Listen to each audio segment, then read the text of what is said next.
Sejam todos bem-vindos e bem-vindas a mais um episódio do AgroDaCast, um podcast que te leva informação de qualidade e que vai desmistificar temas ligados ao sistema de produção agropecuário. Nesse episódio, eu, Inácia Silva, e minha colega Alice Fontoura vamos falar um pouco sobre uma tecnologia muito interessante para o semiárido, os blocos multinutricionais. Vocês sabem o que são e para que servem? Fiquem aqui ligadinhos com a gente, que já vamos descobrir.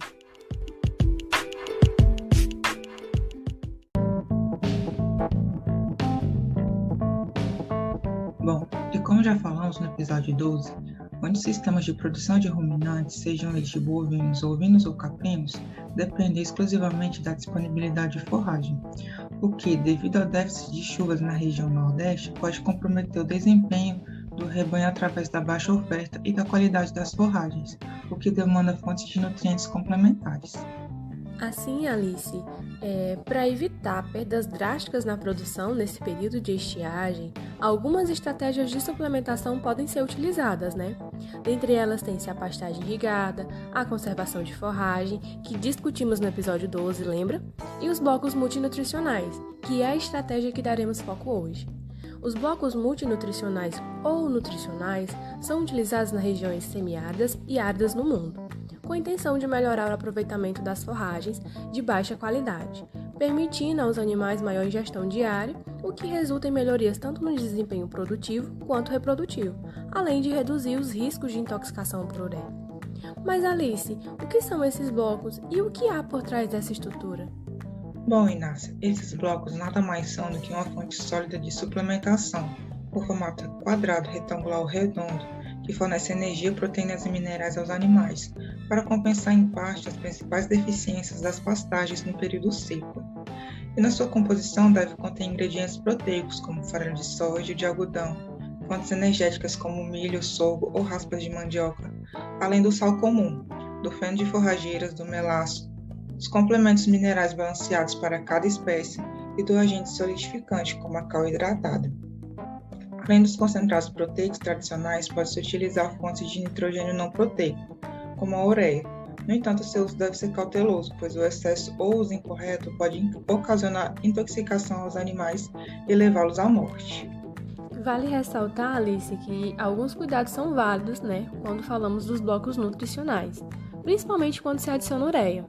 Recomendando-se evitar a entrada de água das chuvas no coxo, onde é colocado o bloco, visto que ela se dissolve rapidamente na água, resultando em um consumo exagerado e perigoso aos animais.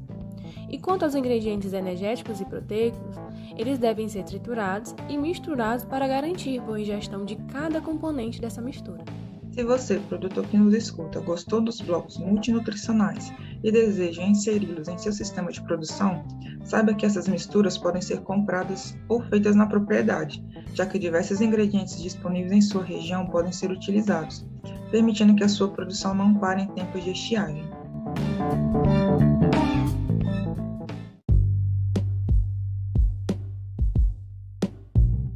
E agora, vamos dar início para aquele momento especial no nosso episódio de hoje. Talvez vocês já sabem o que é, pois eu e a Alice estamos juntas, não é? E aí, vamos lá conhecer o nosso convidado de hoje, no Momento com o Especialista?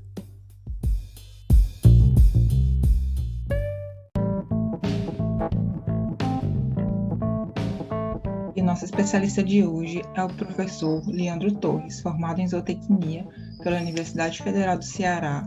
Atualmente trabalha como professor do IFCE no campus de Crateús, nas áreas de forragicultura e pastagens. Seja muito bem-vindo, professor Leandro, e muito obrigado por aceitar o nosso convite para participar desse momento. Professor, explica para a gente qual a diferença dos blocos para cada espécie e quais as suas recomendações de uso. Tudo bem, pessoal? Gostaria inicialmente de agradecer a todos que fazem parte do AgroDaCast, em especial a você, Alice, pelo convite e parabenizá-los pelo belo trabalho que estão fazendo, trazendo informação técnica para o campo. Antes de falarmos nas diferenças dos blocos multinutricional, é importante entender que a nossa região possui dois períodos bem distintos. Um período chuvoso, mais curto, de 4 meses, que possui como características chuvas irregulares e uma precipitação média variando de 400 a 800 milímetros por ano. E temos um período seco de estiagem mais longo, de 8 meses, onde é esperado que haja uma diminuição na qualidade da forragem. Nessa situação, os blocos multinutricional vêm para otimizar os recursos forrageiros da propriedade, tanto no período chuvoso quanto no período de estiagem. Na formulação do bloco, é importante a gente dar atenção a alguns componentes de extrema importância, pois essa formulação ela deve ser baseada de acordo com o sistema de produção. Esses componentes são: é imprescindível que no bloco tenha uma fonte de proteína. Essas fontes de proteína pode ser oriunda do farelo de soja, do algodão, farelo de algodão, farelo de mamona. E ela tem um papel muito importante, principalmente no período de estiagem, pois as plantas forrageiras nesse período diminuem bastante a concentração de proteína na sua composição. Outro componente importante são as fontes energéticas, que pode ser vinda do milho, do sorgo, da mandioca. E a intenção é exatamente fornecer energia tanto para os micro-organismos do rumen, como também para o animal. Outro componente importante são os minerais, que tem aí o sal mineral comum, que vai ajudar na restrição do consumo, para que o animal não consuma uma grande quantidade do bloco de uma vez só, e também os minerais macro e micro que são exigidos pelo animal. Outro ponto muito importante é que nesse bloco deve ter uma fonte de nitrogênio não proteica, que no caso a mais utilizada é a ureia. Essa ureia vai fornecer nitrogênio para as bactérias do rumen, que vão atuar na quebra da fibra, fazendo com que haja um aumento da digestibilidade do alimento. E com isso, os nutrientes são disponibilizados para o animal de forma mais eficiente. Então a ureia também é de extrema importância na composição dos blocos multinutricional. E por último, nós temos aí dois componentes importantes. O melaço, que vai funcionar como um palatabilizante para melhorar a aceitação do animal pelo bloco, e também é importante um agente solidificante, que pode ser a bentonita, a cal hidratada ou cimento. E a função desse agente solidificante é exatamente garantir uma textura sólida para que esse bloco não se esfarele com facilidade. Para o fornecimento desses blocos, a gente tem que tomar alguns cuidados. Evitar de fornecer esses blocos para animais muito jovens, pois pode estar ocorrer algum acidente com o consumo exagerado de ureia. Também deve-se evitar o fornecer esses blocos multinutricionais para animais muito debilitados. Bom, outro ponto importante é garantir que eles sejam fornecidos com uma textura sólida e que não estejam esfarelados durante o seu fornecimento. Sempre também é importante disponibilizar uma fonte de volumoso. Não necessariamente precisa ser uma fonte de boa qualidade, pode ser uma forragem de baixa qualidade. E em condições de campo, o tempo de armazenamento ele deve ser de no máximo 30 dias. E com relação à quantidade que deve ser fornecido para animais, normalmente para caprinos e ovinos em pastejo, pode ter uma variação de consumo de 90 a 150 gramas por dia. Para animais em confinamento, o consumo pode chegar até 200 gramas por dia.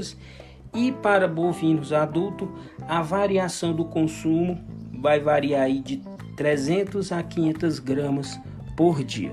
Muito bem explicado, professor. E agora pensando no bem-estar dos animais, esses blocos eles são uma forma de enriquecimento ambiental?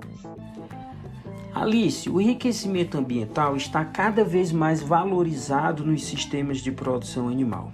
Quando você opta por trabalhar em um sistema de confinamento, O animal ele é retirado do ambiente natural e criado em cativeiro.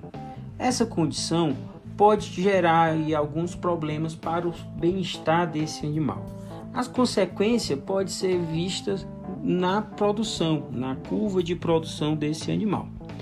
Para evitar esses prejuízos, você pode enriquecer esse ambiente com diversas ferramentas, disponíveis no mercado.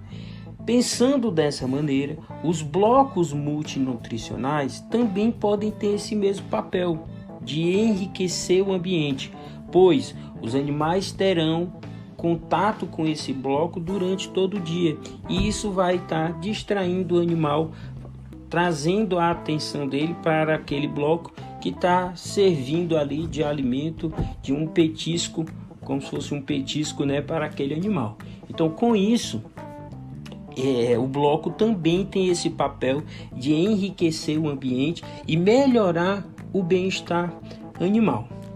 E agora, para finalizar, fala para a gente se esses blocos eles podem ser considerados uma estratégia de convivência com o semiárido. Alice, eu não tenho dúvida que os blocos multinutricionais possam ser considerados uma ferramenta de estratégia de convivência com o semiárido, porque a maior dificuldade que os nossos produtores possuem é exatamente manter o ganho de peso durante o período de estiagem. E muitos deles até perdem os animais durante esse período, principalmente nos anos de seca. Então, quando você utiliza um suplemento que garante um fornecimento básico dos nutrientes, e otimiza o desenvolvimento dos micro-organismos ruminais, favorecendo o aumento da digestibilidade daquela fibra, daquela forragem de baixa qualidade, isso vai fazer com que os animais ganhem peso ou pelo menos mantenham peso durante esse período de estiagem e com isso chegue no final do ano sem ter um prejuízo muito grande. Então não tenham dúvidas que essa é uma estratégia de extrema importância para os produtores, seja ele de uma pequena propriedade ou de uma grande propriedade. Então é sem dúvida uma tecnologia que veio para ajudar o produtor da região semiárida brasileira, ok? Então eu gostaria de agradecer mais uma vez o convite e parabenizá-lo, E precisando, estamos aqui.